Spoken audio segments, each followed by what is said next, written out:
자, 안녕하세요. 북소형 카페 여러분. 자, 오늘은 이제 저번에 이제 사건학습 그 다음에, 인물학습 부분을 할게요. 자, 인물학습 부분도, 가끔마다 이제 한 번씩 나오거든요. 그래서 한번 좀 중요한 부분인데요. 인물학습 부분은 이제 파란책 내용들도 있어요. 이 파란책 내용은 그 인물학습의 전반적인 내용이고요. 여기 이제 그 녹색집 관련된 내용은 인물학습에 관련된 이제 구체적인 내용들을 이제, 구성이 되는데, 되게 이제 인물학습은 크게 두 가지로 나누죠. 큰 범주에서 인물사 학습하고 인물학습 이렇게 두 가지로 나눠요. 그래서 파란 책에서 그냥 인물학습 이렇게 하지만 여기에는 인물사 학습하고 그다음에 여기 인물학습 이렇게 이제 두 가지 나누고 뒤에 이제 인물학습은 작은 개념의 인물학습이라고 이제 이해를 해주시면 돼요. 그래서 보통 이제 그 역사에서 말하는 그 인물학습은 그 전자인 인물사 학습이죠. 예, 그래서 있고 보통 이제 다른 교과, 특히 윤리과에서 이제 같이 겸용할 수 있는 것은 인물학습이에요. 그리고 인물사 학습은 크게 또 세 가지 이렇게 분류가 이제 나눠질 수가 있어요. 자, 그러면 한번 보면요. 자, 인물학습은 인물을 중심으로 역사를 이해하는 방법이다. 인물 중심의 역사학습은 흔히 인물사 학습과 인물학습 두 가지 용어로 표현한다.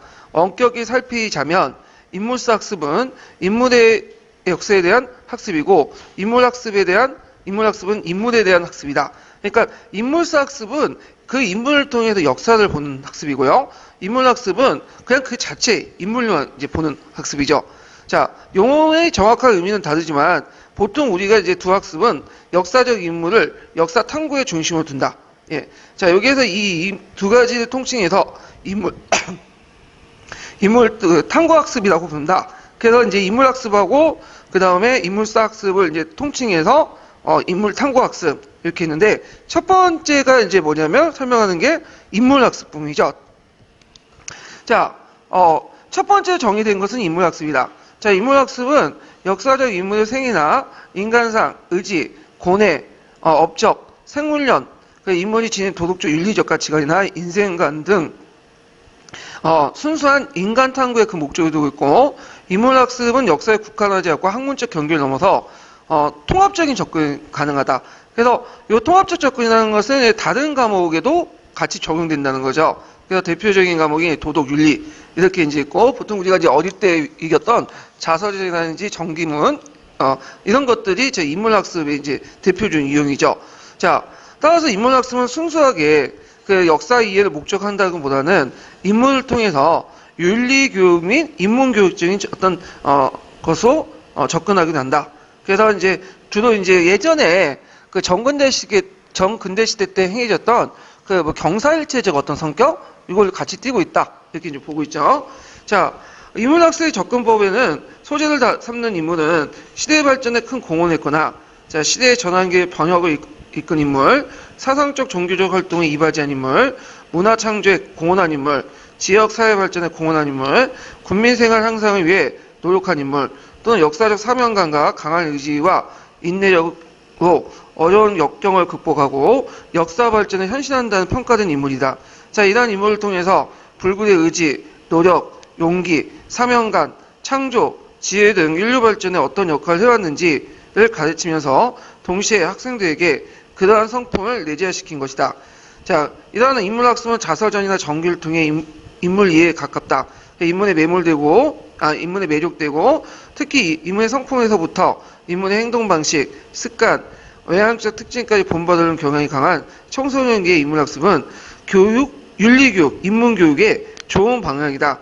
그러나 이제 여기 주의할 것은 윤리교육이나 인문교육에는 좋은 방법이냐 진정한 역사교육하고는 좀 거리가 멀다는 거죠. 그래서 예전에도 한번 얘기했지만 그 역사에서 어떤 특정 인물에 대해서 도덕적 판단이나 윤리적 판단은 해야 하는 그 의견도 있겠지만 대부분 어떤 의견이 많죠? 지양해야 된다는 의견이 많죠. 자, 근데 이러한 인물들은 이름 없는 일반 백성뿐만 아니라 주로 일반 백성이 아니라 주로 왕, 귀족, 그다음 장군, 관료, 학자들이 구성되는 경우가 많으며 특히 여성보다 남성이 많다. 또한 인물의 성품이나 특징을 중심으로 인물학습을 하다 보면 인물의 인간적 고뇌보다는 인물의 어떤 특정한 능력, 이런 성품들을 강조하죠. 그 인물을 전설적, 신화적인 가능성, 그러니까 영웅사관을 만들 가능성이 있으며 역사적 평가보다는 도덕 윤리적 측면에서 그 인물을 평가하는 경향도 있다. 또 사회적 큰 공헌만 강조함으로써 생활 속에 이루어지는 작은 행위들이 가져온 변화의 중요성을 깨닫지 못해요. 그러니까 이제 그 큰 인물을 다루다 보니까 그 큰 인물의 거시적인 행위들만 달려요. 근데 실제 우리 삶을 변화시키는 게 뭐냐면 이런 작은 행위들, 그러니까 미시적인 행위들이 오히려 그 중요한 역할을 할 수가 있거든요. 그런 것들을 이제 깨닫지 못하게 할 수도 있죠. 자, 위대한 공헌을 한 인물은 이름에 날리지 않는 평범한 삶이든 모든 사람은 특정한 환경과 조건 속에서 특정 행위가 요구될 때 또 갈등하고 좌절을 겪기도 하고 용기를 내기도 한다. 자, 그런 과정을 거쳐 내린 결정은 많은 사람들의 삶에 큰 영향을 주기도 하고 때로 사람들의 삶에 어떤 영향을 미치지 못하기도 한다. 자, 위임 중심 인물학습에서는 이런 평범한 진리의 중요성을 강하게 되기 쉽다. 그래서 윤리교육, 인물교육과 같은 교육과 다르게 역사 이해의 목적으로 한다면 종래 인물학습과 다르게 인물을 통해 역사 이해 측면에서 수업을 구성할 필요가 있다. 그래서 지금 쭉 얘기를 하고 있는 것은 뭘 얘기하는 거죠? 인문학습과 관련된 거 첫 번째요. 근데 인문학습은 저 도덕 윤리적이고 인문교육적인 어떤 성격이 있기 때문에 지금 한 4가지 정도가 이런 문제점이 있다. 그래서 첫 번째의 경우에는 아까 이제 유명한 사람들만 다루고 여성보다 남성이 많고 그 다음에 또 어떤 특정한 능력을 너무 강조하다 보니까 그 인물을 전설적, 신앙적으로 만든 영사관에 빠질 수가 있고요. 그 다음에 또 세 번째 도덕 윤리적 측면에만 그 인물을 평가할 수 있고 그 다음에 어떤 인물은 그 주변의 어떤 그 조건이나 어떤 관계를 통해서 좌절하고 갈등하는 그런 약간 작은 행위들, 그러니까 이런 일상적인 행위들이 오히려 큰 영향을 미치는데 인문학습을 다룰 경우에는 그런 거보다는 마치 그 사람의 이제 몇 시기 때 있었던 특별한 것들만 부각시켜가지고 볼 수 있다는 거죠. 그래서 이런 교육들은 제대로 된 그 역사 교육을 할 수 없다. 그렇기 때문에 인물뿐만 아니라 그 인물을 통해서 역사를 보는 인물을 통한 역사 이해 측면이 수업을 구성할 수 있다. 그래서 여기가 이제 뭐냐면 두 번째, 세 번째, 네 번째가 이제 역사학에서 강조하는 인물사 학습이에요. 예. 그러면 두 번째 보죠. 자, 두 번째는 이제 인물의 행위 결정 분석 모형인데 요거 별표 2개 쳐놓으세요. 자, 이 인물의 행위 결정 분석 모형은 뭐하고 관련되어 있냐면 목적, 상황, 수단의 연결성, 들의 합리적 설명이던가 서 연결되어 있어요. 그리고 이 노란책에 보면 이제 인문학습 모형이 있거든요. 그 모형과 또 연결되어 있고요. 그래서 나올 가능성이 많은 게 이제 요 두 번째 유형이고 예전에도 좀 몇 번 나왔고요. 그래서 이제 인물의 행위결정 분석 모형은 앞에 인물학습 같은 경우에는 모든 걸 다 보거든요. 그러니까 종합적 접근법이라고 하죠. 노란책에 얘기하면 종합적 접근 방법은 뭐냐면 그 인물 학습은 처음부터 태어날 때부터 끝까지 모든 것들 다 달아요. 그리고 나서 끝에 이제 인물에 대해서 도덕적 평가를 얘기하죠. 근데 요 인물의 행위 결정 분석은 그게 아니라 모든 생애를 다루는 게 아니라 그 인물의 한 단면을 다뤄요. 어떤 특정한 단면. 그래서 예를 들어 이순신을 이제 다룰 경우에 이순신의 모든 생애를 다루는 게 아니에요. 어디 부분 한산도 대첩. 그래서 한산도 대첩에서 어떤 목적에 어떤 상황에 어떤 전략을 짰는가. 그래서 이걸 통해서 어떤 의사결정 과정이나 이런 것들을 이제 기를 수 있는 것들이 이제 인물의 행위결정 분석 모형이죠. 자, 그러면 그 내용을 보면요. 자, 인물의 행위결정 분석 모형을 사용하는 방법이다. 이는 역사적 인물의 행위 과정과 결과를 평가하기 전에 그 인물이 특정한 행위를 하게 되는 과정을 분석 초론함으로써 그 인물의 행위의 의미를 이해하는 거다. 자, 세 번째 단락 보면요. 자, 인물의 행위결정 분석 모형은 이용하기 위해서는 인물의 관점에 그가 달성하고자 하는 목적, 상황, 그 다음에 수단에 대한 선택 가능한 여러 가지 수단들을 상상할 수 있도록 수업을 구조해야 된다. 근데 이러한 행위는 과거에 일어난 것이며 행위의 복합성과 의도의 은폐성 때문에 이해에게 어질 수 있다. 그리고 교사는 학생들 자신의 성경을 통해서 그 학생들이 학습할 인문의 행위를 유추할 수 있도록 지도를 해야 되고요. 그래서 이제 여기에서 이제 왜 행위의 복합성과 의도의 은폐성 때문에 이해하기 어렵다. 그 이유는 이제 뭐냐면 거기 이제 이 인문은 되게 이제 성인들을 대상으로 하거든요. 예. 그래서 성인들이 어떤 특정 시점에 어떤 행위를 하는 것을 다루기 때문에 이 성인들의 행동을 학생들이 이해할 수가 없어. 제대로. 왜? 삶의 경험이 일천하기 때문에 그 부분 표면적인 내용들만 보고 행위들만 보고 뭐냐면 그거를 이해할 수가 없어. 그래가지고 그걸 하려면 뭐냐면 교사는 학생들이 자신의 성경을 통해서 학생들의 인문의 행위를 유추할 수도 유도를 해야 돼. 그래서 이런 것들을 좀 기억을 해 두셔야 되겠죠. 자, 그래서 예를 들어서 이제, 그 조선시대 유자강이라는 인물이죠. 유자강. 유자강이라는 인물이 있는데, 그 유자강이 이제 서울 출신이에요. 또 얼자야. 그래서 신분적으로 천한데도 불구하고 여러 가지 아부를 자라가지고 또 이렇게 이제 줄을 잤어가지고 이제 올라갔죠. 그 사람이. 그러다 보니까 사림들이 이 유자강에 대해서 안 좋게 생각하겠죠. 그래서 이제 그 예전에 김종직이라는 사람이 그 사림의 거두였던 김종직이 자기 이제 그 지방 군수로 내갔는데 거기 보니까 유자강 형판이 걸려 있어요. 서원에. 그러니까 열받아하고 떼가지고 불을 사는 적이 있거든요. 근데 그 당시 유자강은 영의정이고 이 사람은 정 5품밖에 안 되는 그 군수직밖에 안 되는데 아무리 그래도 서울 출신인데도 불구하고 지위가 다르잖아요. 예. 그런데도 그렇게 했다면 그 소식을 들은 유자강이 뭐냐면 그냥 웃고만 왔대요. 그리고 나서 이제 나중에 이제 김종직이 서울에 올라오니까 잔치도 해주고 김종직이 이제 죽으니까 장례식에 가갖고 발문도 써주고 그랬는데 그러면 그 행위를 보고 참 유자강이 덕이 있고 참 약간 도량이 있는 인물이다 이렇게 볼 수 있잖아요 학생들이. 근데 그게 아니야. 나중에 보니까 유자강이 이제 마음속에 어디 두고 보자 이렇게 생각했겠죠. 그래서 연산군 때 뭘 일으켰어요? 네, 그 김종직 그의 사초를 계기 위해서 그 무호사를 일으켰잖아요. 예. 그래서 이런 것들 이제 하면 어른들이 보이는 행위 자체가 상당히 위선적이고 마음 숨기는 행위들이 많거든요. 그러니까 그 의도의 은폐성을 알려주려면 학생들의 성경을 찾아가지고 그걸 얘기를 해줄 필요가 있어요. 예. 그래가지고 이제 이런 것들을 보는데 제 성경은 이런 걸 보면 너희들도 한번 이제 생각을 해봐라. 너희들도 불만이 있지만 선생님한테 대들 수는 없잖냐. 대들었다가 욕도 올 수 있으니까 이런 걸 같이 생각을 해봐. 그런 식으로 금방 이해가 되겠죠. 예.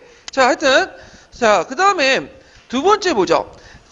행위결정 분석 모형을 사용해 인문학 구할 때 주의할 점은 두 번째 유의점이 쭉 나오는데 행위결정에 영향을 미칠 수 있는 모든 요소를 생각해 볼 수 있도록 지도를 해야 된다.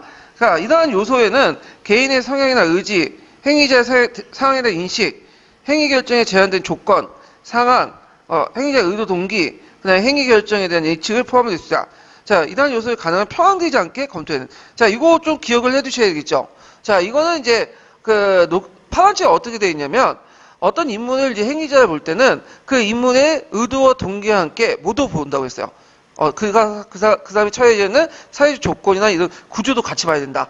이렇게 되어 있거든요. 그러니까 쉽게 말하면 그 사람의 개인적 성향과 의도뿐만 아니라 그 사람의 정해져 그 사람의 그 행위 결정의 조건이 되는 사회적 조건이나 관계도 같이 봐야 되는 상황도. 그러니까 사회적 상황과 개인적 의도도 같이 봐야 된다는 말을 이렇게 몇 가지로 써놓은 거예요. 예. 자, 그래서 그 중에 이제 편중되지 않게 중립적인 자세로 양쪽을 균형 있게 봐야 된다. 자, 같은 상황에 처했던 인물의 행위 결정을 이해하는데 개인의 성향이나 개성을 집중적 요인을 보면 각 인물의 세계관, 시대상황 조건들을 도외시할 수 있다. 자, 예를 들어 조선 개국을 앞두고 하여가를 불렸던 이방원은 기회주의적 성향을 가진 사람으로 단신가를 불렸던 정몽주는 지조를 곱고 심지학 분석으로 단순한 평가를 우려가 있다. 이거는 왜 그러겠어요? 그 사람의 개인의 성향과 개성만 너무 집중돼서 강조된 거죠. 성향 떼고 본 거죠. 그러면 어떻게 돼요? 그 사람이 그 행위 결정에 제한될 수 있는 조건과 사항도 같이 봐야 되겠죠. 예. 예를 들어서 정동주 이방원이 하여가를 불려서 고조왕조를 뒤엎으려고 했던 건 뭐냐면 물론 이제 고조왕조를 뒤엎어서 자신이 뭔가 정권을 권력을 누려보겠다 그런 것도 있겠지만 또 한편으로는 고조왕조 체제가 좀 도저히 기존의 적폐들이나 이런 적폐 세력들을 처단할 수 없고 사회 문제를 개선할 수 없다. 그러니까 한번 판을 뒤엎어야 된다. 그런 생각을 가질 수 있잖아요. 그러면 사회적인 어떤 관계도 있잖아. 그런 조건도 있고 이런 것도 같이 받아야 된다. 그런 거죠. 근데 거꾸로 시대적 조건을 너무 강조하면 어떻게 개인의 주체적 의지를 가소평가할 수 있어. 그러니까 양자를 균형 있게 너무 편향되지 않게 봐야 된다. 요거는 예전에 한번 기출문에 나왔어요. 그래서 꼭 기억을 해두시고 파란 책에서도 간단하게 기술이 되어 있어요. 예, 그런 것들 이제 보시면 되고요. 그 다음에 참고로 여기 하여가가 있는데 이방원이 하여가를 불렸고 정몽주가 단신가를 불렸다는 거는 이거는 역사적 팩트는 아니에요. 예, 그래서 요거는 이제 조선왕조 실록에도 없고 고조사에도 없고 고조사 저조에도 없는 내용이야. 다만 이제 그 야사에 나와만 있어요. 야사에. 예, 그때 학자들은 전문학자는 안 믿어.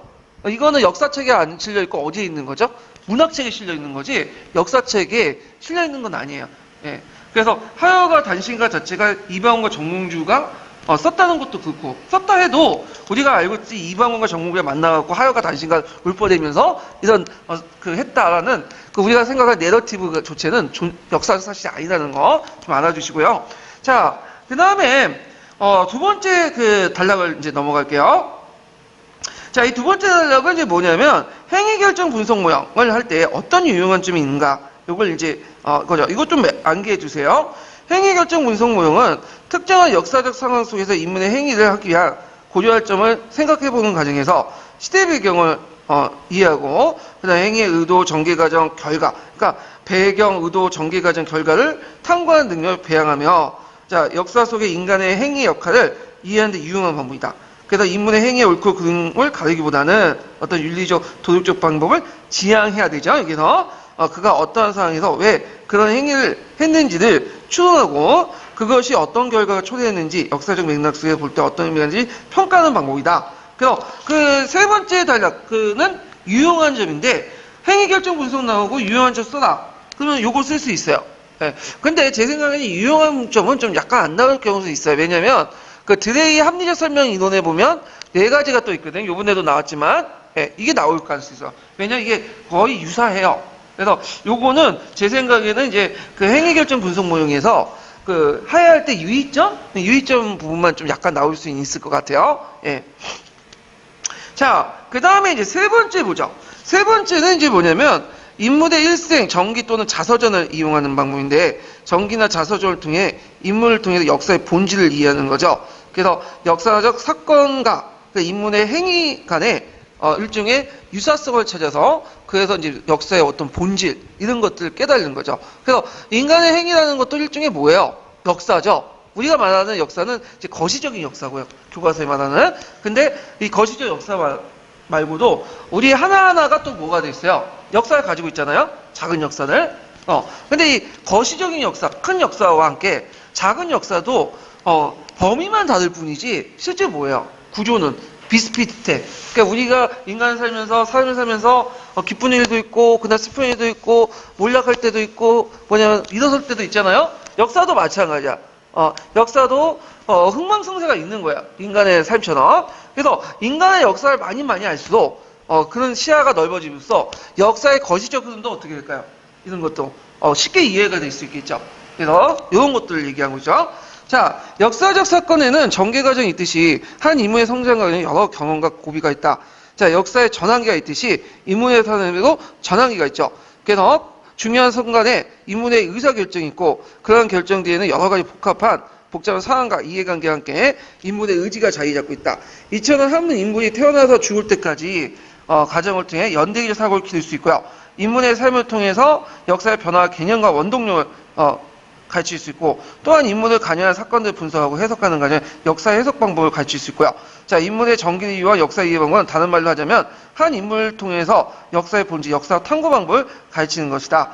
그래서 여기에서 한 인물을 통해서 작은 역사를 통해서 큰 역사를 보는 거죠. 예. 그래서 그 속에서 역사의 어떤 본질적인 측면을 같이 생각을 해볼 수 있다. 이렇게 이제 볼 수가 있죠.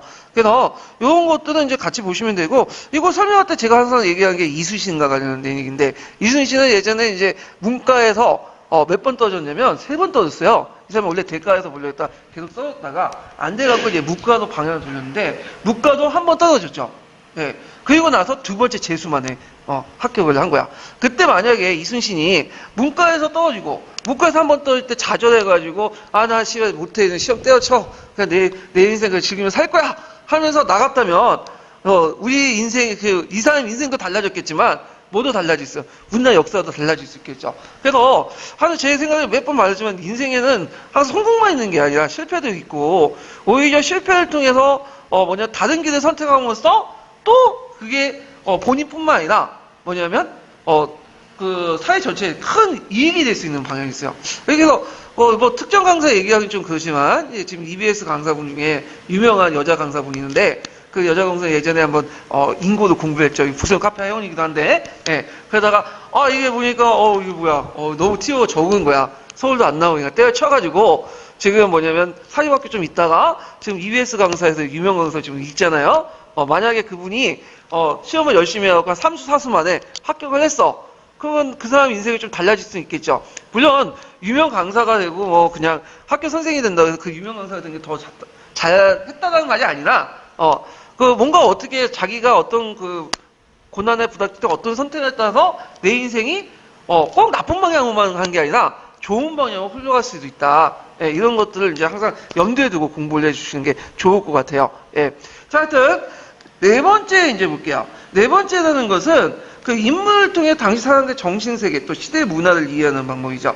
그 인물을 통해 시대 이해, 인물을 통해 문화 이해 방법인데 그 한 사람의 어떤 생각하는 방법이나 이런 것들 세계관들은 그 개인의 어떤 세계관도 있을 수 있지만 결국에는 뭐가 있죠? 사회적 조건과 관계 속에서 결정되는 거죠. 영향의 행사가 되는 거. 그 개인인 것 선택은 그 사회적 영향력 아래에서 자기가 몇 가지 중에 하나 선택하는 거야. 그냥 예를 들어 우리가 맨날 짜장면, 볶음밥만 먹었던 사람이 짬뽕을 선택할 수 있어요? 아니죠. 그러면 뭘 선택? 짜장면하고 볶음밥 둘 중에 하나 선택해야 돼요. 그러면 그걸 아는 건 뭐냐면 짜장면, 볶음밥을 왜 선택했는가? 그러니까 그 인물의 어떤 생각을 왜 그렇게 갖는가에 대해 연구를 하다 보면 그 인물의 뿐만 아니라 그 인물이 담고 있는, 살고 있는 뭘 알 수 있는 시대적 세계관이나 어떤 풍미했던 사상들을 같이 알 수 있는 거죠. 이런 것들을 이제 같이 보는 건데.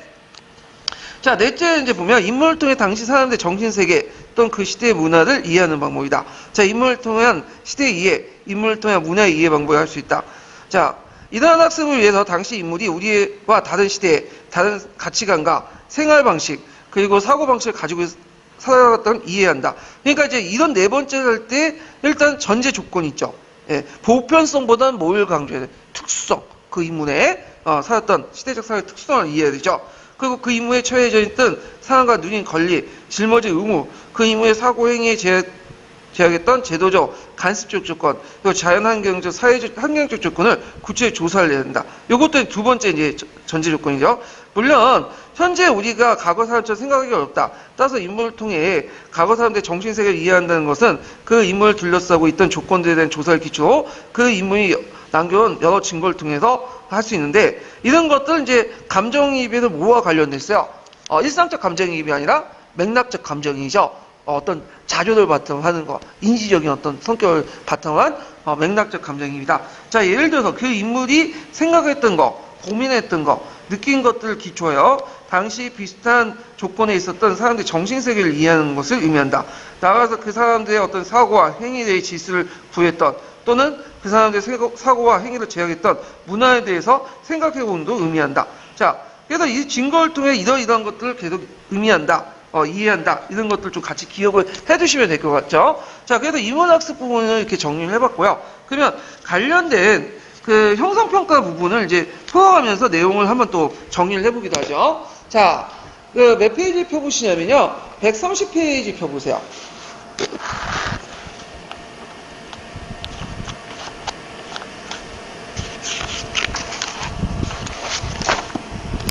자, 130페이지 보면 203번 문제 볼게요.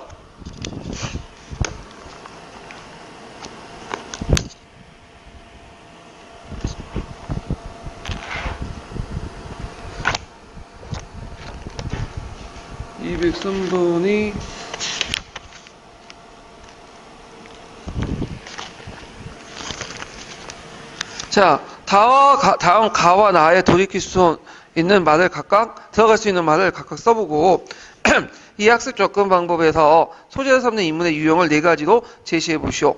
그리고 인문학습의 목적을 말해보고 문제점을 3가지 서술해 보시오. 자, 여기에 가에 들어갈 것은 인문학습이죠. 인문학습은 역사에 국한되지 않고 학문적 관계를 벗어나 무슨 것을 접근을 시도하죠? 통합적 접근을 시도하죠. 그래서 간학문적인 어떤 성격을 갖고 있다.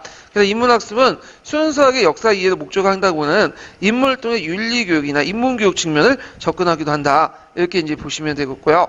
자, 이때 이제 이 접근 방법 때 인문의 유형, 그래서 이제 인물의 유형 네 가지가 있죠. 대개 보면 이제 유명한 사람들이 관련된 거예요. 시대적 발전을 공헌했거나 시대의 전환기에 변혁을 이끌었던 인물, 사상적 종교적 활동을 이바지했던 인물, 문화 창조에 공헌했던 인물, 지역사회 발전에 공헌했던 인물, 국민생활 향상에 위해 노력한 인물, 역사적 사명감과 강한 의지와 인내력으로 어려운 역경을 극복하여 역사 발전을 현실한 인물 이렇게 있고요. 그 다음에 이제 이런 인문학습의 목적을 말해보고 문제점 세 가지 쓰시오. 자, 목적이라는 것은 순수하게 역사를 이해하는 목적보다는 인물을 통해 윤리교육이나 인문교육을 측면에서 접근하는 거고요. 문제점은 인물들이 이름 없는 일반 백성이 아니라 주로 백성이 아니라 주로 이제 왕, 귀족 같은 그 구성된 것도 많고 특히 여성과 남성이 많다. 인물의 성품이나 특징을 중심으로 인문학습하는 것보다는 인물의 인간적 고뇌보다는 그 인물의 특별한 능력, 성품을 강조하는 인물을 신화적 전설적으로 만들 가능성이 있다. 그러나 역사적 평가보다는 도덕적, 윤리적 측면에서 그 인물을 평가하는 경향이 있고 사회적 큰 공헌을 강조함으로써 생활 속에 이루어진 작은 행위들이 가져온 변화의 중요성을 깨닫지 못하게 된다. 이렇게 쓰시면 되고요. 자, 그 다음에 204페이지 볼게요. 다음 가의 모형을 명칭을 써보고 기획의 세 가지 요소를 말해보시오. 그리고 니은의 지도 내용을 서술해 보시오. 자, 여기 가에 들어갈 건 뭐냐면 인물의 행위 결정 분석 모형이죠. 자, 인물의 행위 결정 분석 모형을 사용하는 방법입니다. 그 인물의 경우는 행위를 분석할 때, 자, 여기 그 오타 좀 행위 고쳐 주시고요.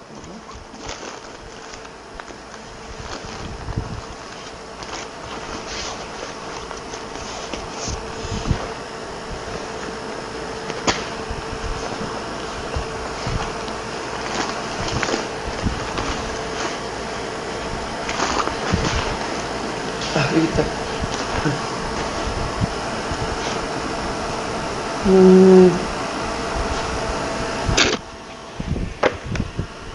자, 거기에 이제 인물의 행위 결정 목적을 결정 분석 모형에서 세 가지 요소를 고려해야 된다.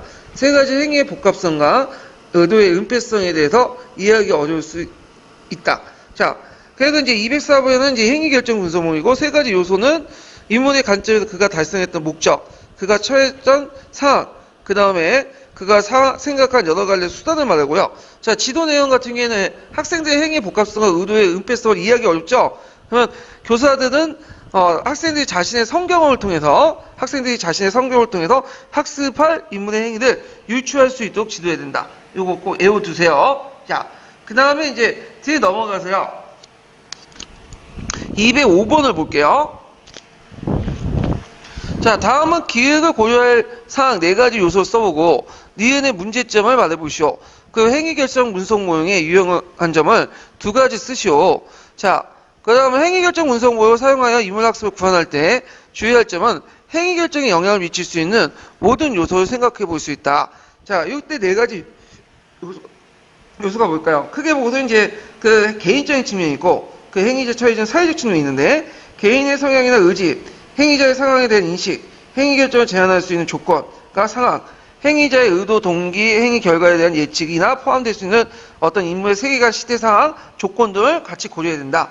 자, 근데 니은의 문제점은 하여가 등을 불렸던 이방원은 기회주의적 성향을 가진 사람, 단신가를 불렸던 정몽주는 심지가 깊은 사람, 너무 뭐만 본 거야? 그 인물만 본 거죠. 그래서 각 인물의 세계관, 시대 상황, 조건 등을 도외시됐다. 자, 유용한 점은 특정한 어떤 역사적 상황에서 인물의 행위를 하기 위해 고려했던 점들을 생각해보는 과정에서 시대 배경을 이해하고 행위의 의도, 전개 과정, 결과 등을 탐구하는 능력을 배워가며 역사 속의 인간의 행위의 역할을 이해하는 데 유용한 방법이다. 자, 그 다음에 206번 문제 볼게요. 자, 206번은 이제 뭐냐면 세 번째 유형이죠. 그 인물을 통해 일생이나 전기 또는 자서를 좀 이용하는 방법인데 역사의 본질을 보는 거죠. 그래서 거시적인 흐름과 미시적 흐름, 작은 역사, 큰 역사를 통해서 역사의 본질을 보는 그런 유형이죠. 자, 거기 이제 학습의 활용성은 인물이 태어나서 죽을 때까지 가정을 또 연대기적 사고를 가르칠 수 있고요. 자, 인물의 삶의 전환기를 다루면서 역사 변화의 개념과 원동력을 가르칠 수 있고 그 인물이 관여한 사건들을 분석하고 해석하는 과정에서 역사 해석 방법을 가르칠 수 있다. 이렇게 쓰시면 돼요. 그 다음에 니은이 조사할 것, 사전에 뭘 조사해야 되냐. 자, 인물이 처한 상황에 상황과 누린 권리, 짊어질 의무, 그 인물의 사고와 행위를 제약했던 제도적 가습적 조건, 그리고 이 자연환경적 또는 사회환경적 조건 등을 구체적으로 조사해야 된다. 이렇게 쓰시면 되고요. 자, 그래서 이제 이렇게 해서 한번 인문학습 부분을 이제 끝마쳐 봤고요. 그리고 이제 더 나가서 78페이지 잠깐 펴보세요. 여기도 있으니까 이거 넘어가서 개념학습 넘어갈게요.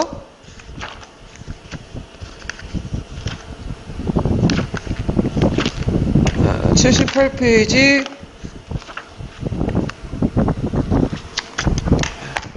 78페이지 40번 문제인가요? 예.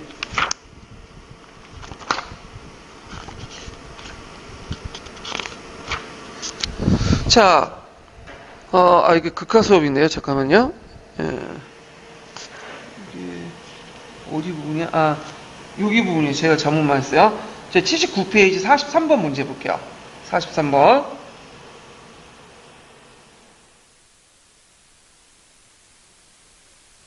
자, 그 다음 인문학습 모형을 유용한 점을 두 가지 기수해보고 밀집적인 뭐냐면 고려 요소를 세 가지 제시해보시오. 이렇게 했거든요. 자, 여기에서 이제 그 유용한 점은 하나의 역사적 사건에 대해서 서로 다른 해석이 존재하며 잠깐만요. 말 잘못했네. 예. 그 특정한 역사적 상황 속에서 인물이 행위를 하기 위해 고려할 점을 생각해보는 과정에서 시대 배경을 이해하고 행위의 의도, 전개 과정, 결과 등을 탐구하는 능력을 배워가며 역사 속의 인간의 행위를 역할을 이해하는 데 유용한 방법이다. 그리고 인물의 행위의 옳고 그름을 가리기보다는 그가 어떤 상황에 왜 그렇게 행위를 했는지를 추론하고 그것이 어떤 결과를 초래했는지를 알 수 있으며 그다음 역사적 맥락을 볼 때 어떤 의미가 갖는가를 평가하는 방법이다. 고려할 요소는 개인의 성향과 의지, 행위자 성향에 대한 인식, 행위에 대한 인식 등등 이런 것들을 쓰시면 될 거죠. 그죠? 자, 그러면 다시 이제 그 본 내용에 들어가서 개념학습으로 넘어갈게요. 자, 녹색책 몇 페이지야? 248페이지 보세요. 자, 이 개념학습은 그 앞에 있는 이제 역사교육의 소재의 개념과 관련돼 갖고 또 시험 문제 나오는데 또 연결돼 있어요. 자, 그 내용을 보면요. 개념학습은 개념을 중심으로 역사를 이해하는 방법이다. 자, 역사에서 개념은 역사적 사건들 또는 사실들을 분류하여 조직하여 체계를 부여하는 기제이다. 자, 개념은 다른 말로 공통성을 범주로 하는 아이디어다. 그래서 되게 이제 그 속성은 이제 크게 두 가지가 있어요. 결정적 속성과 비결정적 속성. 이 두 가지가 이제 나눠볼 수 있는데, 결정적 속성이라는 건 뭐냐면, 어떤 그 개념 안에 꼭 들어가야 속성이야. 근데 비결정적 속성은 그 개념 안에서 뭐냐면 약간 예외적인 경향도 있는 속성들이에요. 자, 예를 들어 갖고 그런 게, 자, 흑인하고 이제 할 때, 우리가 흑인한 개념이 있죠. 인종분류기 나고. 흑인은, 피부 색깔이 검은 사람이다 하면, 결정적 속성이죠. 물론, 병이 걸려갖고, 백인처럼 보이는 흑인도 있긴 있지만, 대부분 99.9%는 뭐예요? 흑인들은 검잖아요. 예, 피부 색깔이. 근데, 흑인은 키가 큰 사람이다. 그러면 뭐예요, 이거는? 이건 비결정적 속성이죠. 왜? 그것은 흑인 중에 작은 종족도 있죠. 큰 종족도 있고. 예. 그래서 이렇게 이제 공통의 속성을 나올 때 결정적 속성과 비결정적 속성 이렇게 두 가지로 나눠 볼 수가 있죠. 자, 그다음 역사적 개념 가운데 역사 결과에 고유하게 사용한 것도 있지만 대부분 그 다른 교과에서도 사용된 경우가 있다. 이걸 가상문적 개념이라고 하는데 특히 이제 우리 역사에는 사회과학적 개념을 많이 사용해요. 그 예전에 한번 역사교육 소재할 때 그 개념에 대해 얘기할 때 사회과학적 개념들 그 얘기를 했을 거예요. 자, 예를 들어 시민혁명, 산업화, 민족주의는 특정한 시기에 있었던 몇몇 사건이나 형상의 그 공통 속성을 범주한 개념이다. 자, 역사에서 사용된 개념들은 역사에서 사실은 형상의 공통적 속성을 기초로 정의된 것도 있지만 사회과학에서 만들어진 개념도 할 수 있다. 그래서 이렇게 있고, 자, 개념은 그 당시 이제 그 구체적인 역사적 사실의 관계를 파악하는 데 도움이 되며 역사적 단편적 사실 나열을 받아들이는 데 근치지 않고 사건의 의미를 해석하는 데 도움을 준다. 요건 개념은 뭐예요? 유용성이죠. 두 가지 정도. 그래서 개념은 구체적인 역사적 사실에 대한 관계를 파악하는 데 도움이 되고 역사를 단편적 사실 속에 나열된 걸 받아들이지 않고 몇 가지 묶어둠으로써 그 사건의 의미를 해석할 수 있는 데 도움이 된다. 이거 외워두시면 될 것 같고요. 자, 그 다음에 개념학습을 할 때 다음과 특징을 고려했는. 그러니까 개념학습 고려할 점이죠. 그래서 이제 한 네 가지 정도 이렇게 제시를 하고 있어요. 그래서 뭐 잠정성, 가변성, 그 다음에 이제 뭐 다층성 등등등 이런 이제 또 내용을 이제 요약할 수 있는데 첫 번째로는 뭐냐 개념은 고정적인 게 아니라 새롭게 정의되고 해석된 거죠. 잠정적이라는 거야. 그래서 개념이라는 건 항상 변화 가능한 거야. 그래서 새로운 것들이 발견되면 개념의 의미가 달라질 수도 있고요.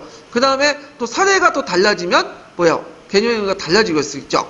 자, 그래서 새로운 역사적 사건이나 사실이 발견되거나 또는 과거 사실과 현상을 인식하는 관점 변화로 인해서 존재했던 개념의 의미가 달라질 수 있고 새로운 개념이 또 창조될 수 있다.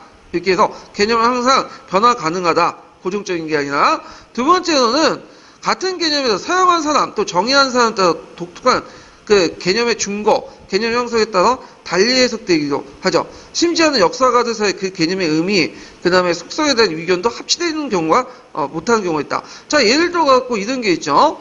그 똑같은 형상이나 이런 것도 보는데 그걸 똑같은 형상과 어떤 상황을 보더라도 그것을 뭐냐면 보는 관점에 따라서 달리 이름을 붙일 수 있어. 자, 흥성대원군의 대외정책을 이제 볼 때 흥성대원군의 대외정책은 어떤 분은 세국정책이라고 얘기하고 또 어떤 사람은 뭐야? 통상 수비거부 정책이라고 하죠. 그럼 왜 이렇게 해요?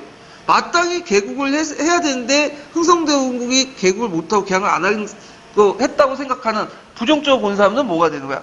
세국정책이 되는 거예요. 근데 어떤 사람은 우리가 개항을 할지 안 할지 우리가 결정하는 거고 그 당시 상황에서 개항을 안 하는 게 우리가 합리적이었다. 이렇게 하면 통상 수교 거부 정책이 되는 거죠.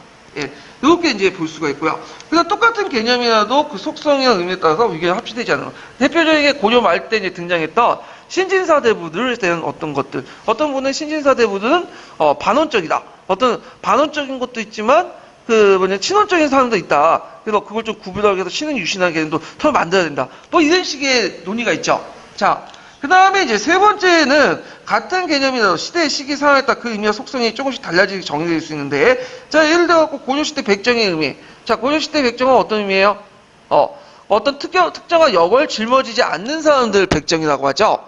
자, 근데 조선시대 백정의 의미가 뭐예요? 그거는 하척, 소를 잡는 사람의 의미야. 그래서 각 시대마다 다른 개념, 의미가 가질 수 있고요. 네 번째는 하나의 개념에 포함되어 있는 역사의 사건들 또한 상황에 따라서 다르게 제시할 수 있다. 그래서 이건 이제 예를 들어갖고 우리가 이제 영국의 청교도 혁명을 그냥 순수하게 이제 종교혁명으로 보는 사람이 있고 어떤 사람은 시민혁명, 사회혁명으로 보는 사람도 있겠죠. 예, 또 어떤 사람은 정치적 어떤 사건으로만 보는 사람도 있고 이렇게 볼 수 있잖아요. 예, 자. 그래서 이런 것들을 이제 볼 수가 있죠. 그래서 하나의 개념은 예를 들어 청구도 혁명을 시행으로 넣을 수도 있고 그냥 정책 사건의 범죄에 넣을 수 있고 이렇게 이제 해서 사람에 따라서 다르게 제시할 수 있다. 네 가지 이제 그 개념 학습할 때 어떤 고려할 점 이런 것들을 이제 봤고요. 그다음 더 넘어가서 개념은 속성과 구조를 같이 공부하는 거다. 자, 우리가 이제 예전에 개념의 속성에 대해서 공부할 때 개념 두 가지 크게 나눈다. 속성하고 사례로 나눈다고 했죠. 근데 여기는 속성하고 구조로 나눠요. 이게 좀 차이점이 있어. 자, 속성이라는 건 예전에 얘기한 것처럼 그 개념 안에 그 범죄화된 사건이나 형상의 공통적 속경이나 특징 요소들이며 구조나 그 개념 안에서 범죄화된 사건들, 형상들 관계를 말한다. 그래서 역사학습은 학습은 크게 두 가지 방향에서 이렇게 진행을 한다. 자, 그래서 이제 요 쭉 내용이 있는데, 그럼 여기 구조라는 건 뭐냐? 자, 그 개념 안에 범죄하는 사건들과 형상들 사이의 관계가 있는데, 시각이라는 속성이 있으면, 시각 안에 여러 학자들이 있죠. 근데 그 학자들 중에 이제 우리가 이제 알다시피 18세기 때 농업을 강조한 학자들 따로 묶어서 중농주의. 그 다음에 또 상업을 강조할 때는 중상주의. 그래서 중상주의와 중농주의 관계를 같이 설명하는 구조라고 해요. 그래서 우리가 예전에 한번 구조 얘기했죠? 눈에 보이는 거와 눈에 보이지 않는 것들 같이 연결시켜주는 거. 그래서 눈에 보이는 여러 시각자들을 뭐와 뭘로 카테고리 해갖고 시켜주는 거야. 중동주의, 중상주의. 이런 것도 이제 구조도 이렇게 속한다. 그래서 우리가 이제 보통 개념하면 속성 사례만 계속 연발해오는데 구조적인 측면도 같이 있다. 이런 것도 좀 같이 기억을 해두시면 될 것 같아요. 자, 역사학습에서 개념을 크게 두 가지로 진행하는데 하나는 전문가들이 만든 개념을 학생들이 적극적 사고활동을 통해 이해하는 방법으로서 관련된 역사적 사례를 분석할 개념의 속성을 발견하는 것이고요. 그 다음에 이제 뒤에 좀 나와있지만 두 번째는 학생들 5개념 을 발판으로 삼아 인지 갈등을 제거하고 문제를 해결하는 방식으로 수업을 구성할 수 있죠. 첫 번째 유형을 볼게요. 이거는 이미 이제 만들어진 개념이에요. 그래서 그 개념을 학생이 알아가는 거야. 사례 분석을 통해서. 그래서 학생의 백지 상태 그 개념을 습득한 것이 아니라 학교 수업 외에도 통로를 통해 그 개념을 통해서 들었거나 이게 첫 번째 개념이고요. 두 번째 거는 이제 아까 이제 5개념 발표랑 관련된 내용이고요. 두 번째 단락은 그래서 학생들이 어떤 이제 역사적 사건이나 이런 어떤 개념을 이제 접할 때 수업 외에도 그 다른 데서 많이 접할 수가 있겠죠. 그 개념들 대표 중에 뭐 드라마나 아니면 뭐 뮤지컬, 영화 이런 것도 있죠. 예를 들어 강해군이라는 걸 인물을 다룰 때 예를 들면 강해군은 많이 알더라고. 근데 책에서 배운 게 아니라 저 어디에서 배웠냐면 얘네들은 영화에서 봤어. 강해. 그래서 특정 배우들 이미지가 떠오르고 그 드라마 같은데 그런 건 이제 많이 접하잖아요. 근데 영화나 드라마는 역사적 사실 소재로 하고 있지만 뭐가 문제가 있어요? 현재인데 어떤 가치 판단이 들어갈 수밖에 없겠죠. 그리고 약간 팩트 외에도 픽션이 많죠. 그 내용이. 그래가지고 이제 이런 것들을 이제 같이 고려하기 하기 때문에 역사에서는 팩트를 강조하죠. 그러니까 종전에 그 대중매체나 이런 데서 이제 뭐냐면 들었던 이런 개념이나 인물들에 대한 뭘 가지고 있어? 5개념을 갖고 있어. 역사적 사실이 아닌데도 마치 그들의 역사 사실처럼 받아들이는.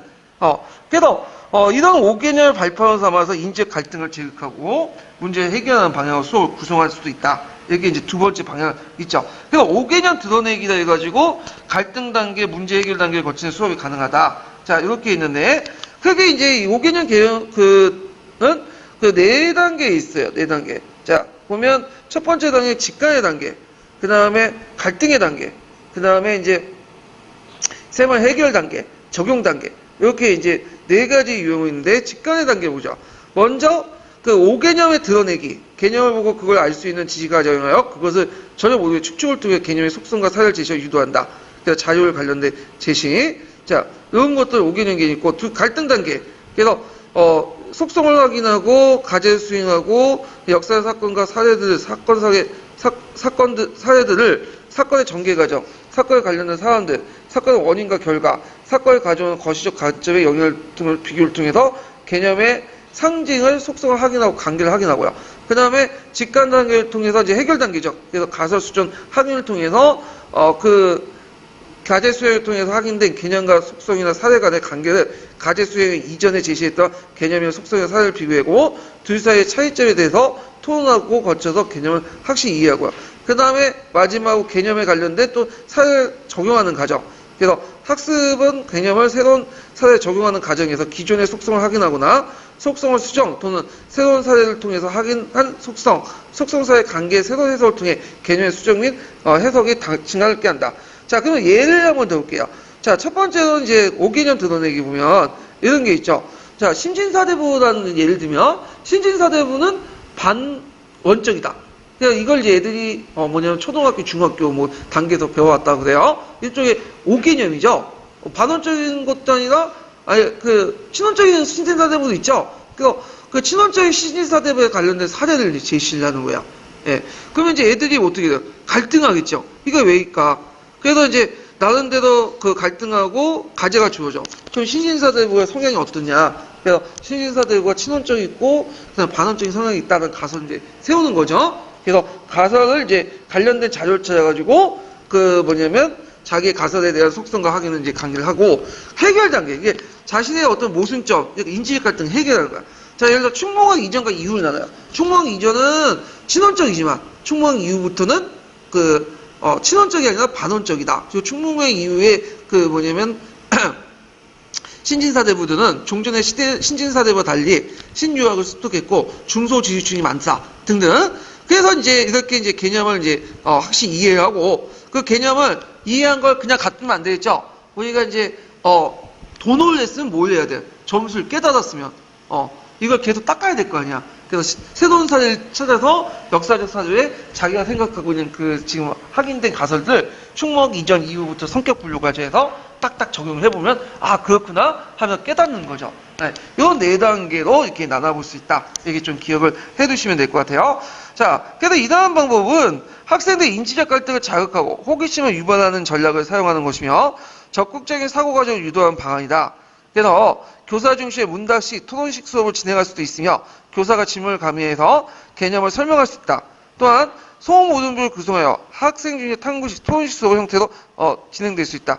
이건 뭐냐면 개념학습이지만 개념학습만 끝나는 게 아니라 다른 학습과 연결될 수 있어요. 그러니까 교사 중심의 문답식과 토론식을 진행될 수 있고, 그 다음에 또 그냥 강의식으로 이렇게 진행을 할 수가 있고요. 그래서 소모듬 형식으로 해갖고 토론식 수업도 할 수 있죠. 탐구식 수업이나. 자, 그 다음에 이제 세 번째 달라고 볼게요. 개념학습을 위해서 교사가 가르쳐야 할 개념들 성장하고 중요한 개념의 순위를 결정해야 된다. 자, 이를 통해 핵심 개념과 도구적 개념을 분류하여 범죄해 볼 수 있다. 요거는 좀 기억을 해두세요. 핵심 개념과 도구적 개념은 예전에 한번 아주 오래된 예전에 기출문제 때 나왔어요.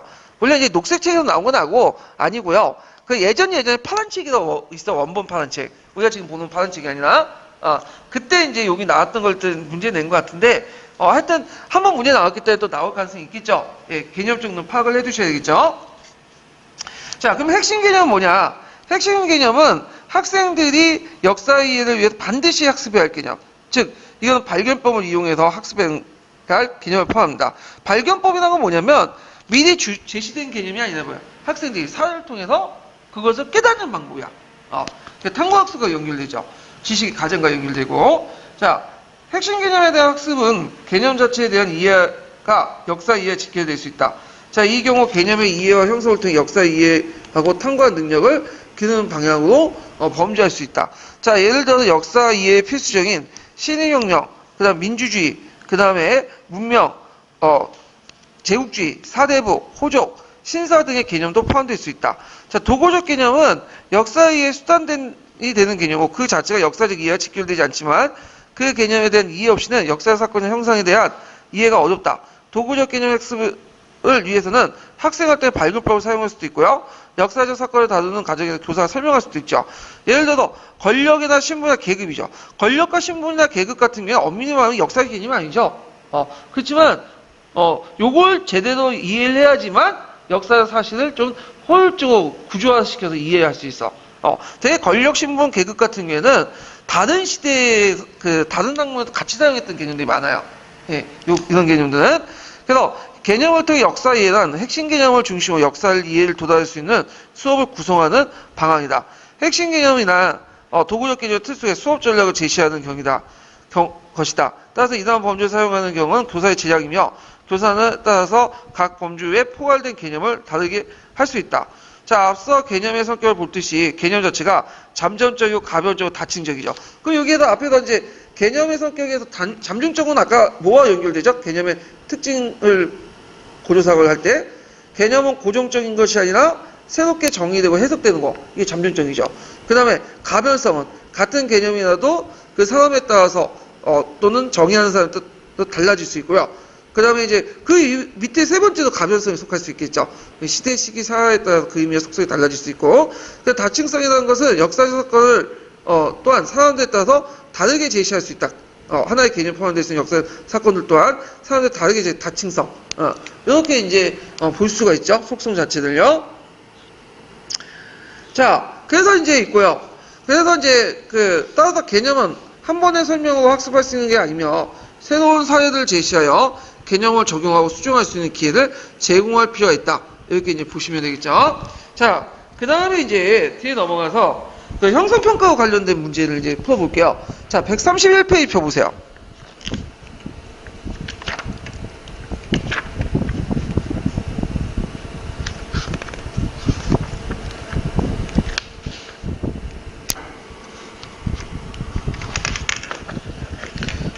자, 다음 가와 나의 지도의 명칭과 학습의 효용성을 각각 지도의 명칭한다. 제가 잘못 썼는데 131페이지 줬는데 131페이지 207번 문제 볼게요. 자, 다음에 기획의 정의를 두 줄 이내로 기술해보고 니은의 열거한 개념들의 특징을 말해보시오. 그리고 개념학습의 유용성을 두 가지 써보고 여기 못하네요. 되게 네 가지를 서술해 보시오.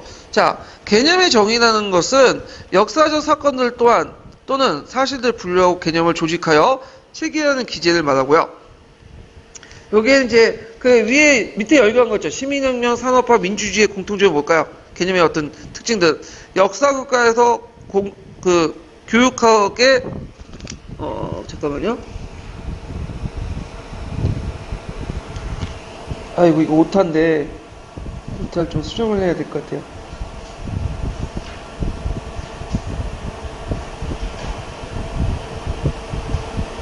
아, 고유네요, 고유.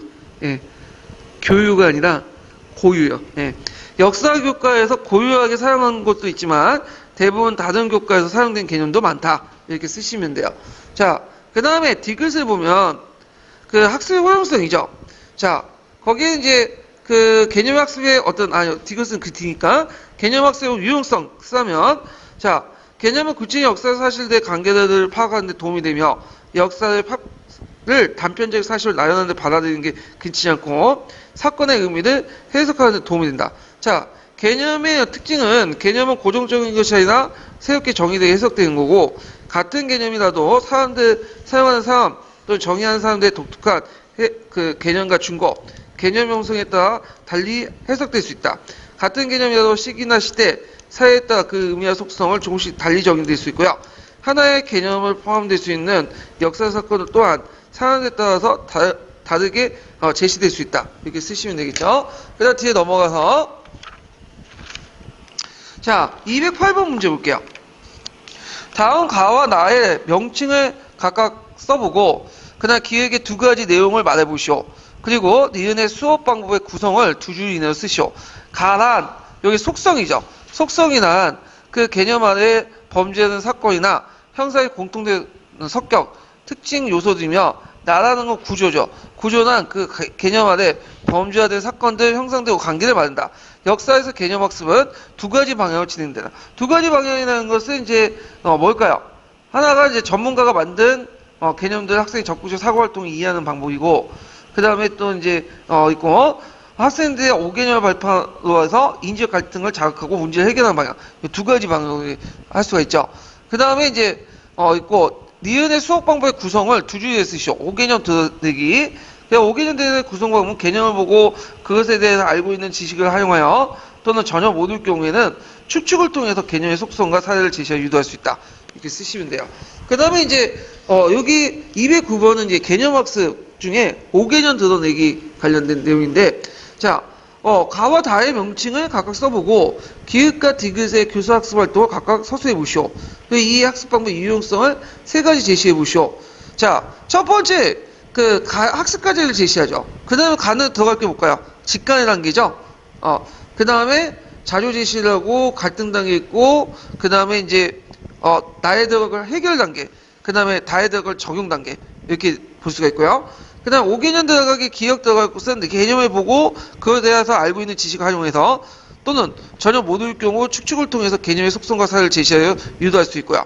자, 그 다음에 여기에서 이제 나에 관련된, 그러니까 해결 단계에 들어간 니은에 관련된 내용을 보면 과제 수행을 통해서 확인한 개념의 속성이나 사례에 비교하고 둘 사이의 차이에 대해서 토론하는 과정을 거쳐 개념을 확실히 이해하고요. 그 다음에 디귿에 이제 관련된, 다의 디귿과 관련된 내용을 보면 학습한 개념을 새로운 사례에 적용하는 과정에서 기존의 속성을 확인하거나 속성을 수정 또는 새로운 사례를 통해서 확인한 속성 및 속성 사이의 관계를 새로운 해석을 통해서 개념의 수정 혹은 다층 알게 한다. 유용성은 학생들의 이제 인지 갈등을 자극하여 호기심을 유발하는 전략을 사용하는 것이며 적극적인 사고 과정을 유도할 수 있고, 그 다음에 교사 중심의 문답식, 토론식으로 진행 과정이 가능하고 학생 중심의 탐구식, 또 토론식 수업도 혼합하여 그 형태로 진행이 가능하다. 이렇게 보시면 돼요. 자, 210번 문제 볼게요. 자, 210번 문제는 이제 그 개념의 종류 두 가지가 있죠. 핵심 개념하고 도구적 개념 이렇게 있는데, 가에 들어갈 것은 핵심 개념을 말하고요. 나에 들어갈 건 도구적 개념을 말해요. 그래서 핵심 개념은 역사 이해를 위해 반드시 학습해야 할 개념이다. 개념 자체에 대한 역사 이해에 직결될 수 있다. 나는 뭘까요? 이거는 도구적 개념이죠. 도구적 개념은 역사 이해 수단이며 그 개념에 대한 이해 없이는 역사 사건이나 형상을 이해하기 어렵다. 도구적 개념과 관련된 내용이 있어요. 자, 그래도 있고 가나의 공통된 그 학습 방법, 그러니까 핵심 개념과 도구적 개념의 그 공통된 학습 방법은 뭘까요? 발견법이죠. 그러니까 어떤 것이 주어진 것이 이미 알고 가르치는 게 아니라 자기가 스스로 알아가는 거죠. 지식의 과정. 이런 것들이 이제 발견법이다. 이렇게 보시면 되고. 자, 그 다음에 이제 여기에서 기억의 특성을 고려한 교수학습 방법을 한 줄이내 쓰시오. 자, 개념은 잠정적이고 감정적이고 다층적이다. 그래서 그때 이제 개념학습의 이제 그것은 개념은 한 번에 설명을 학습하는 게 잘 아니며 새로운 선에서 제시한 개념을 이거는 답이 아니죠. 이거는 잠깐 요거는 한 줄이니까 요게 맞겠네요. 예, 제가 이제 근데 한 줄이니까 개념을 한 번에 설명을 학습할 수 있는 것이 아니며 새로운 사례를 제시할 개념을 적용하고 수정할 수 있는 기회를 제공할 필요가 있다. 그래서 한 줄로 이렇게 해가지고 이렇게 볼 수가 있고요. 그 다음에 이제 잠깐만요. 이게 문제가 또 하나 있는데 몇 페이지 표 보시냐면요. 79페이지 표 보세요. 79페이지.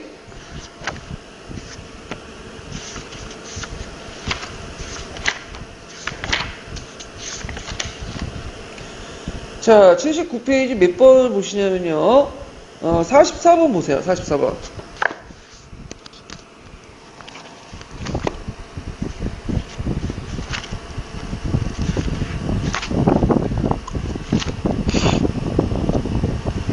자, 다음은 개념학습에 관련된 글이다. 가와 나에 들어갈 말을 각각 써보시오. 그리고 개념학습을 하려고 할 때 고려할 개념의 특징을 세 가지 써보시오. 가에 들어갈 건 뭘까? 속성이죠. 속성이란 그 개념 아래 범주화된 사건이나 하나의 공통된 성격이나 특징을 요소들이며, 그러니까 요소들이다 라고 쓰는 게 나죠. 자, 나란 이제 들어간 말이 구조죠. 구조란 그 개념 아래 범주화된 사건들, 형성된 관계를 말한다. 자, 그 다음에 개념의 특징은, 개념은 고정된 것이 아니라 새롭게 정의되고 해석되고, 같은 개념이라도 사용한 사람, 정의한 사람에 따라서 독특한 개념과 증거, 개념 형성에 따라 달리 해석될 수 있고, 같은 개념이라도 시대, 시기, 상황에 따라 그 의미와 속성이 조금씩 달리 적용될 수 있고요.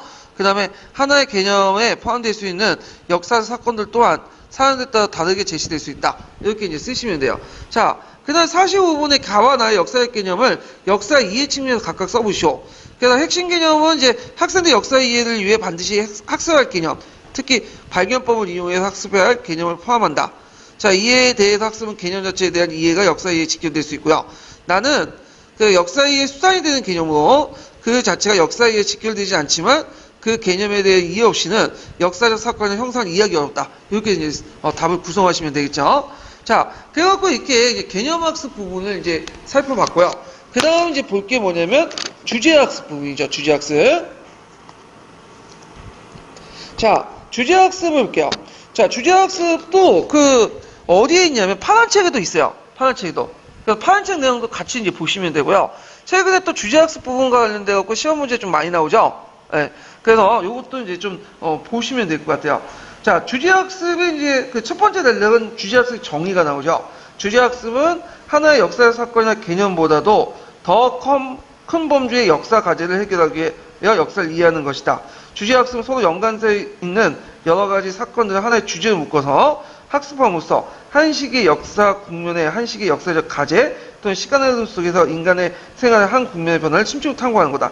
그러니까 이 주제학습은 크게 보면 무슨 학습과 연결됐어요? 여러 가지 사건을 하나의 주제에 묶고 하니까 공통된 주제에 묶죠. 이걸 개념학습하고 거의 비슷한 개념이죠. 그래갖고 하나의 그 개념을 통해서 그 시기와 한 국면, 과제, 시간 속에서 인간 생활 한 국면의 변화를 심층으로 탐구하는 것이다.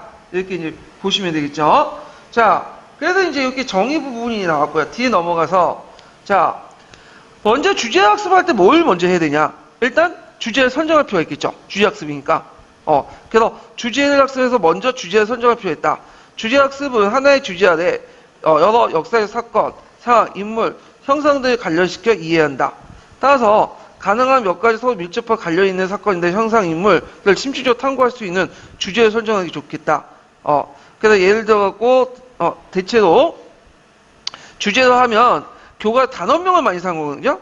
그래서 예를 들어 조선 전기의 문화, 조선시대의 과학기술의 발달, 한말 근대화에 위한 노력, 조선시대 여성의 생활 등과 같은 것이다. 자, 이러한 단원 주제를 활용하는 것도 하나의 방법이다. 그런데 그 한 주제에 대한 심층 탐구를 통해 한 탐구 능력과 문제 해결 능력을 신장시키는 게 주 목적이라면 두 가지 이상의 문제를 탐구하여 하게 되겠다. 그러니까 단원이나 한 가지 문제들만 얘기하잖아. 근데 이거는 그 한 가지 문제가 아니라 두 가지 문제를 서로 연결시켜서 같이 해결해야 된다. 왜? 심층의 탐구 능력이나 문제 해결 능력을 신장시키기 위해서 그런 거죠. 자, 이미 학습한 소주제나 사건들 연결시켜 좀 더 큰 역사적 지도를 그릴 수 있도록 주제를 선정하는 것도 또 하나의 방법이다. 자, 그래서 지금 세 가지 방법이 나오죠. 첫 번째 방법이 뭐예요? 주제학습의 그 주제 선정하는 방법. 단원명 선정이죠. 제일 간단한. 두 번째가 뭘까요? 두 번째는 아까처럼 한처럼 그 두 가지 문제를 서로 연결시켜갖고 탐구 능력과 문제 해결 능력을 기르는 방법이고, 세 번째는 소주제들 사건을 서로 연결시켜서 큰 역사적 지도를 그릴 수 있도록 주제를 설정하는 방법이죠.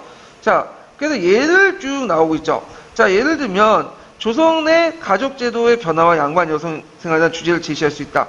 이 경우 조선시대 가족제도의 전반적 이해가 필요하면서 조선시대 가족제도가 어떻게 되어 있었고 그것이 어떤 방향으로 변화되었는지 대해서 검토해야 된다. 그리고 가족제도에 대한 특히 여성에 관련된 것들이 어떤 것이 제도화되어 있었고 어떤 것이 간섭적으로 유지되었는지 또 그 제도와 간섭 가운데 무엇이 언제부터 왜 변화되는지에 대한 탐구를 낸다. 이러한 주제는 조선시대 전반에 대한 이해 없이는 해결하기 어려운 주제야. 아까 세 가지 이제 내용에서 그 소주제와 사건들 연결시켜 역사의 지형도를 크게 본다고 했죠. 그래서 조선시대의 가족과 여성 생활을 보면서 양반 여성 생활을 보면서 뭘 보면 조선시대 전반적인 내용들을 봐야 돼.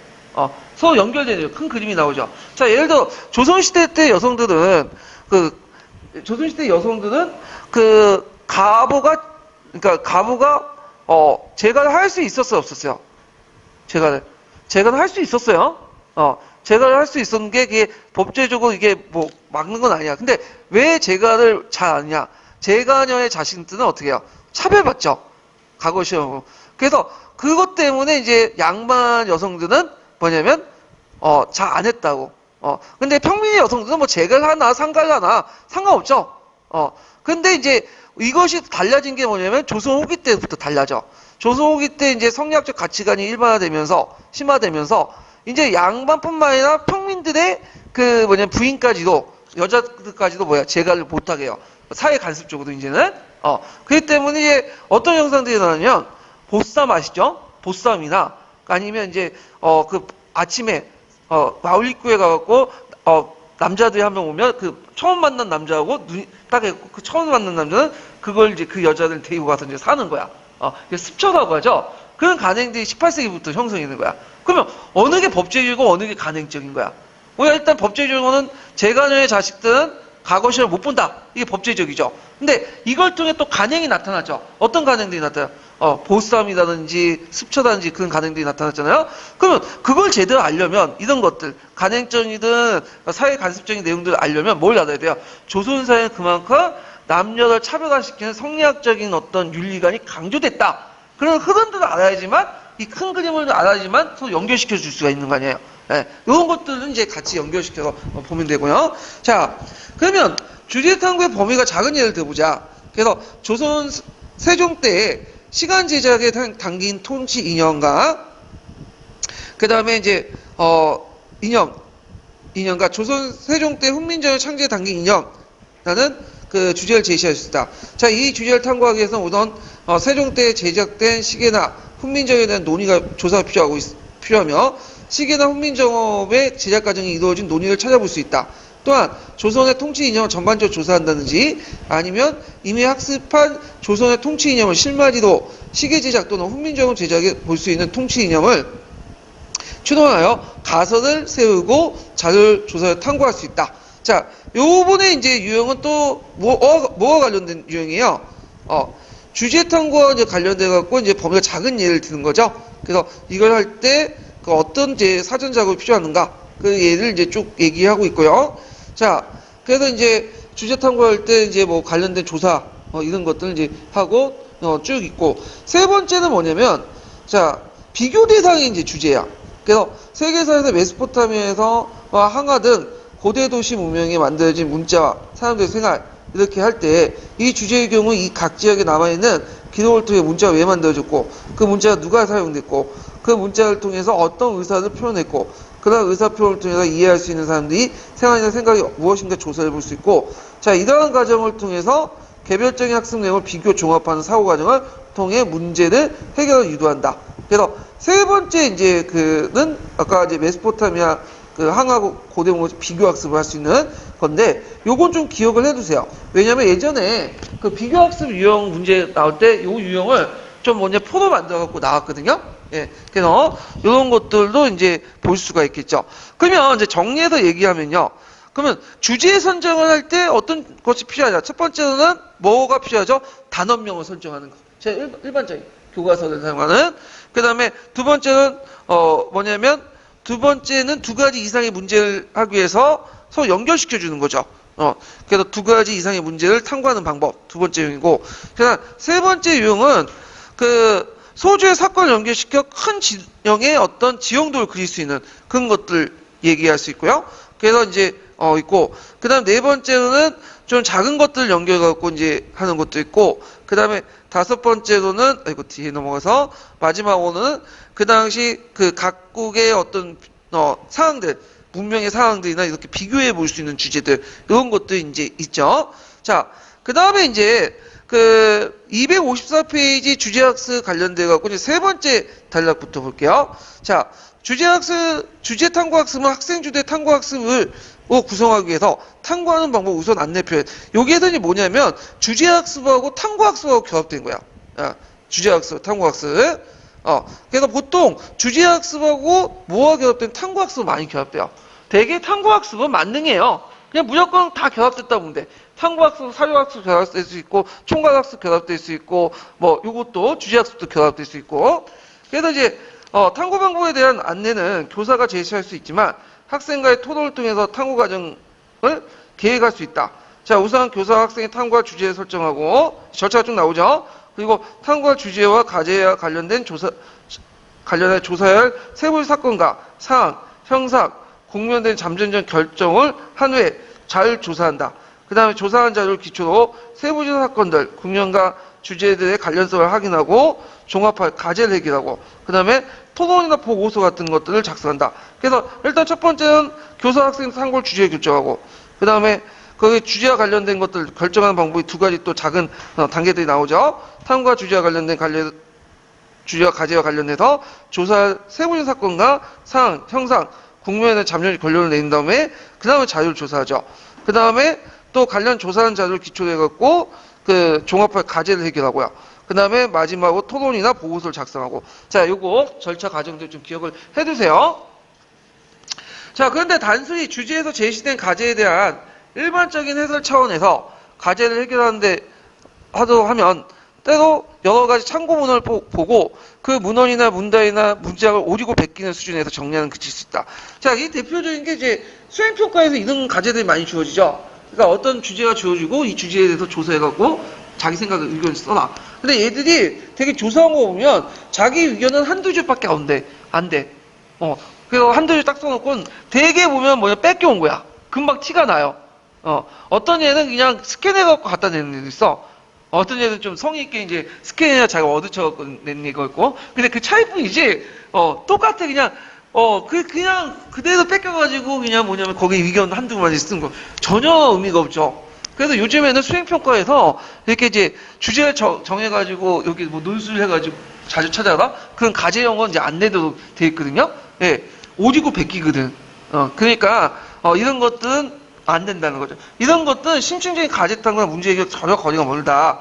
그래서, 이런 문제를 해결할 수 있는 방법 중에 하나는 주제 속에 들어가 있는 과제를 해결하는 과정에서 구체적인 사례를 제시하고 분석하도록 한다. 그러니까, 과제를 잴 때 애들이 뺏겨내지 못하도록 내는 거야. 자, 조선시대 가족의 변화와 양반 여성세의 탐구에서 어떤 변화가 있는지 특징적으로 기술할 건 이상으로 그 변화를 보여주는 사례를 한두 가지 제시할 거. 그래서 이런 그 과제형 문제를 할 때 주로 이제 그냥 막연하게 주제를 던져주면 검색해서 뺏겨오니까 그거에 대해서 검색에 뺏겨오지 못하도록 아주 디테일하게 정해놓는 거죠. 그럼 얘들이 그런 자료를 못 찾을 거 아니야. 그러면 어쩔 수 없이 이제 자기 생각 쓰고 이제 나름대로 오리고 베끼는 수준에서 벗어나서 논리적으로 조직하는 애들이 생길 거라 그거죠. 근데 제 생각에는 이것도 이제 효율성 없으면 그냥 포기하는 애들 많을 것 같아요. 과제를 제시하지 않고. 예. 자, 근데 이거는 여기서 이제 볼 수 있듯이 어떤 그 과제를 제시하든, 뭐 주제학습이든, 현장학습이든, 과제를 제시할 때는 막연하게 제시하면 안 돼요. 어떻게 제시하는 거죠? 구체적이고 디테일하게 제시해야 된다. 이건 공통점이에요. 예. 그 예전에도 이제 한번 제가 토론학습할 때, 토요학습할 때 그런 얘기 했죠. 예. 자, 그러면 관련된 내용을 이제 형상평가에 찾아볼게요. 몇 페이지 펴보시냐면요. 자, 133페이지 펴보세요. 211번 문제.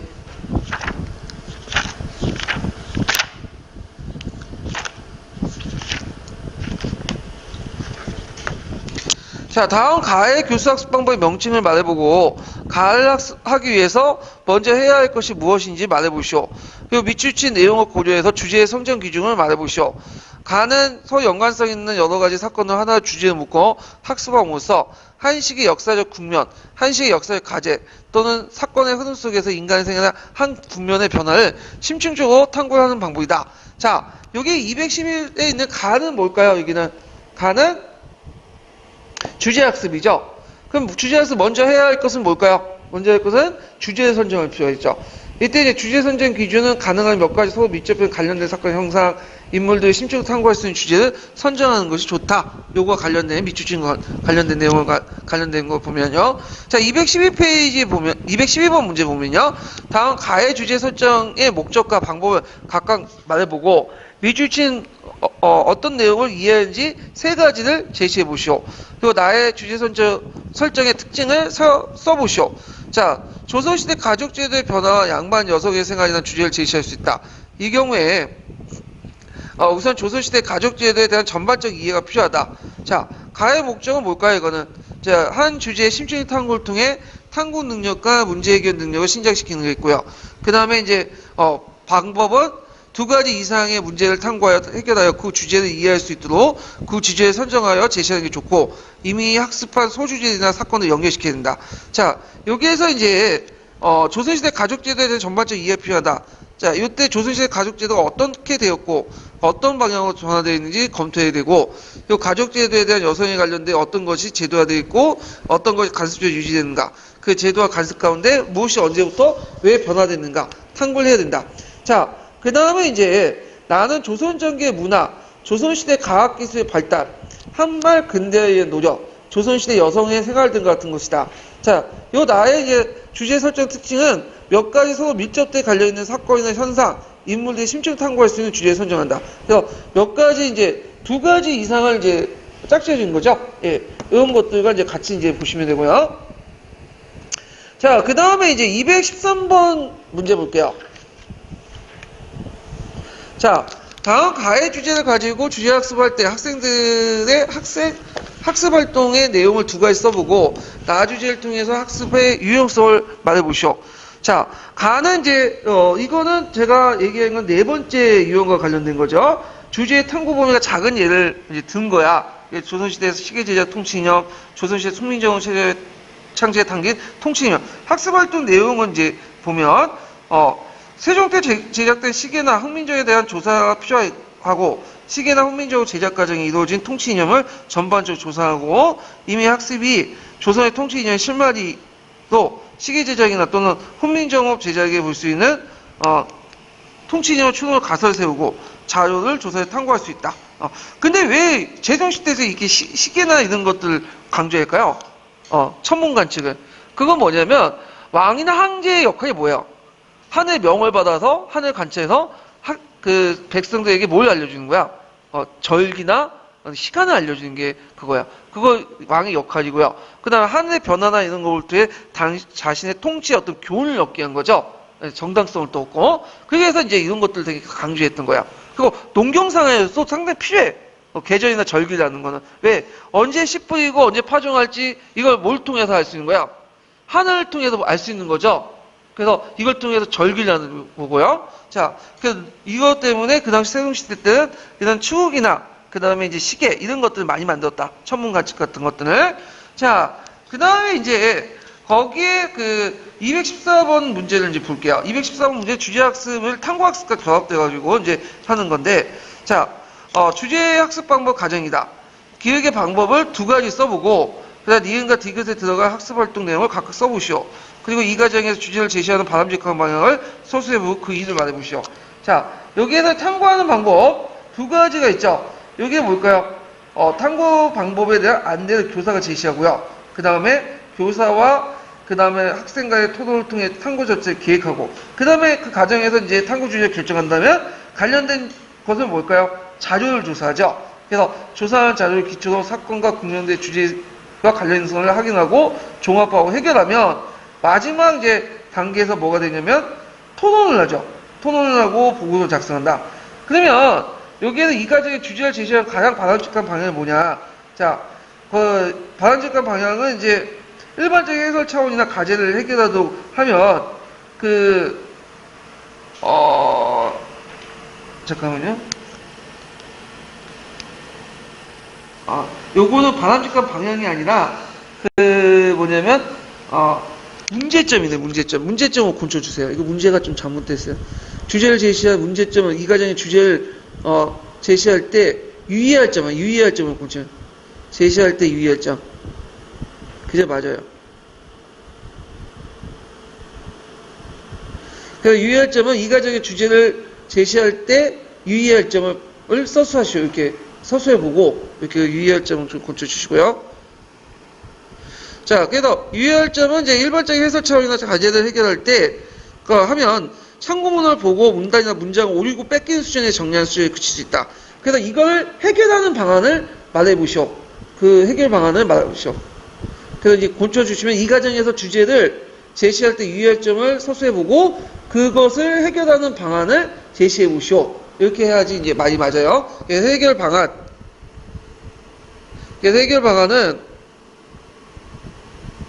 그 주제에 들어있는 과제를 해결하는 과정에서 구체적 사례를 제시하고 분석을 하도록 한다. 예. 그래서 핵심이 구체적으로 제시해야 돼요. 구체적으로. 자, 그래서 이제 요것도 이제 문제 좀 유의점, 이제 하살표 표시도 좀 고쳐주시고 해결 방안. 예. 자, 그래가지고 이렇게 해서 이제 주제학습 부분을 끝냈고요. 다음 시간에 이제 뭘 보냐면 시기학습 또는 시대학습 부분을 할게요. 예. 오늘 수고하셨습니다.